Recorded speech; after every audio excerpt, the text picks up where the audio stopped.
श्री शिवाय नमस्तुभ्यम दोस्तों। हर हर महादेव भक्तों। पूज्य गुरु जी ने अभी अपनी कल की शिव की महापुराण की कथा में सोमवार के दिन किए जाने वाला एक सफेद फूल का ऐसा विशेष उपाय बताया जो उन्होंने आज तक किसी भी कथा में नहीं बताया है। पूज्य गुरु जी ने कहा है कि जब आपके हाथ तंग चल रहे हो, जब रुपए पैसे कहीं से प्राप्त ही ना हो पा रहे हो, जीवन में चारों तरफ से सिर्फ और सिर्फ परेशानियां, उनसे बाहर निकलने का कोई रास्ता ना दिखाई दे रहा हो तो 20 जनवरी 2025 सोमवार के दिन कर लेना एक सफेद फूल वाला उपाय।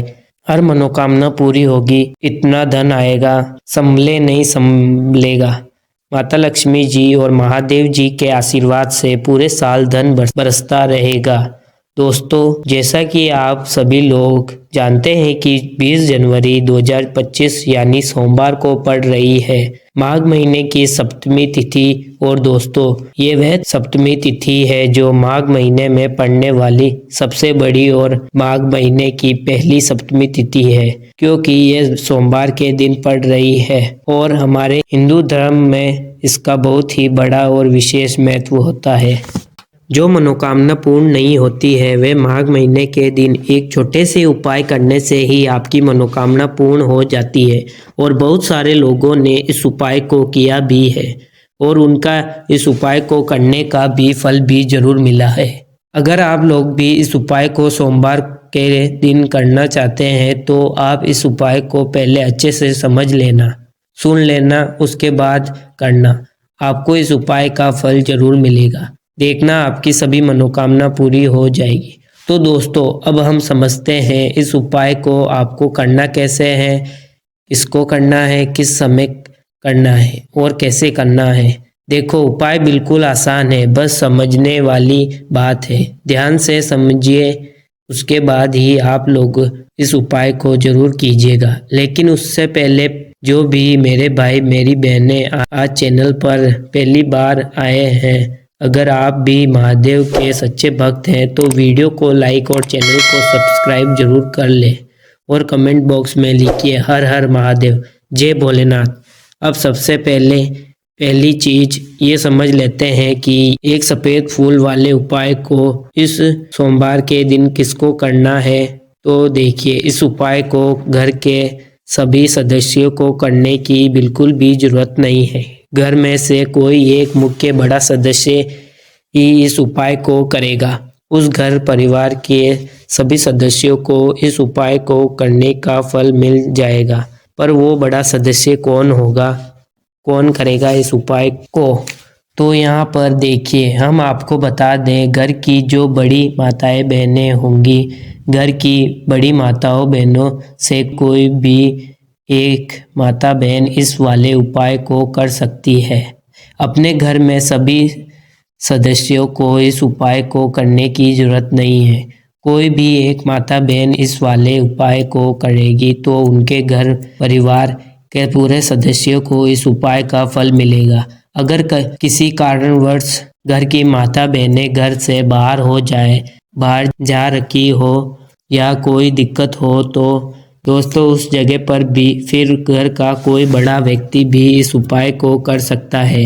माताओं बहनों के कहने का मतलब ये था कि माताएं बहनें घर की लक्ष्मी होती है। जब घर की लक्ष्मी होती है तो घर की लक्ष्मी उपाय करती, निश्चित ही भगवान शिव बहुत प्रसन्न होते हैं। उपाय फल भी बहुत जल्दी मिलता है। तो अब समझते हैं कि इस उपाय को करने का समय किस वक्त है।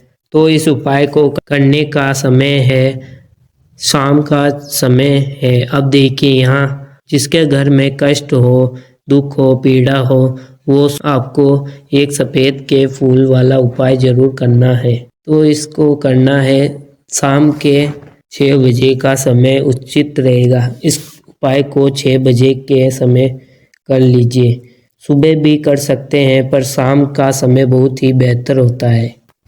इस उपाय को करने के लिए ले लेना है एक सफ़ेद रंग का फूल।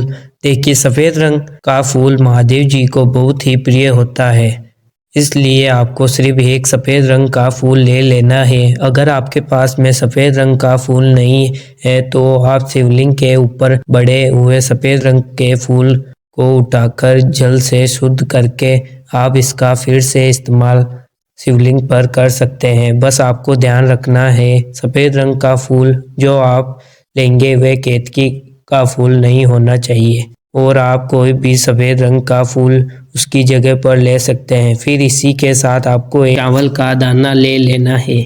ध्यान रखना है कि चावल का दाना कहीं से भी टूटा खंडित नहीं होना चाहिए। इसी के साथ आपको एक बेलपत्र ले लेनी है। फिर आपको उस सबसे आखिर में एक लोटा जल ले लेना है। लोटा तांबे का लेंगे और जल हमेशा की तरह आपको अपने घर के किचन से ले लेना है। अब ये सारी सामग्री लेकर के आपको पहुंच जाना है शिवजी के मंदिर। और अब देखिए ये तीनों सामग्री आपके पास में है, एक बेलपत्र और एक चावल का दाना और एक सफ़ेद रंग का फूल जो आप साथ में लेकर गए हैं। इन तीनों सामग्रियों को एक एक करके इसी लोटे जल में डाल देना है। अब आपको ये एक लोटा का मिश्रण तैयार हो गया है। अब इस एक लोटे जल के मिश्रण को आप धीरे धीरे शिवलिंग के ऊपर समर्पित करते जाएंगे। लगातार ओम नमः शिवाय या श्री शिवाय नमस्तुभ्यम दोनों में से किसी भी एक मंत्र का आप स्मरण करते जाएंगे। पूज्य गुरु जी ने कहा है कि जल आपको बिल्कुल धीरे धीरे समर्पित करना है और जल समर्पित करते हुए आप कम से कम 108 बार इस मंत्र का आप स्मरण जरूर कर लें। इसके बाद जलाधारी से जो जल बहकर के नीचे गिर रहा है उसको थोड़ा सा एक पात्र में इकट्ठा कर लेना है। आप चाहे इस खाली लोटे में भी इस जल को इकट्ठा कर लेना है और महादेव जी से अमृत स्वरूप आपको प्राप्त कर लेना है और बोल देना है कि हे मेरे महादेव, मेरे प्यारे, मेरे व्यापार में घाटा हो रहा है, मेरे जीवन में किसी भी प्रकार की सफलता मुझे प्राप्त नहीं हो पा रही है, धन दान की लगातार समस्या बनती है, नौकरी सही से नहीं चल रही है, कुछ ना कुछ जीवन में परेशानियां लगातार बनी हुई है। तो आपकी जो भी मनोकामना हो उस मनोकामना को स्मरण करते हुए आपको इस जल को महादेव जी से अमृत स्वरूप कर प्राप्त कर लेना है और ये जल आपको लेकर अपने घर आ जाना है। क्या आपके घर में लड़ाई झगड़ा या दुख पीड़ा खत्म नहीं होती है तो इस जल को फिर ये आप घर के चारों कोनों में छिड़काव कर देना है। साथ ही साथ इस जल का आचमन खुद कर लेना है और परिवार के अन्य सदस्यों को भी करा देना है। फिर आपके घर में लक्ष्मी की कभी भी कमी नहीं आएगी, दुख पीड़ा बहुत ही जल्द मिट जाएगी, व्यापार अच्छे से चलेगा और नौकरी जल्द लग जाएगी। तो वीडियो अच्छी लगी तो वीडियो को लाइक एंड सब्सक्राइब कर देना। हर हर महादेव।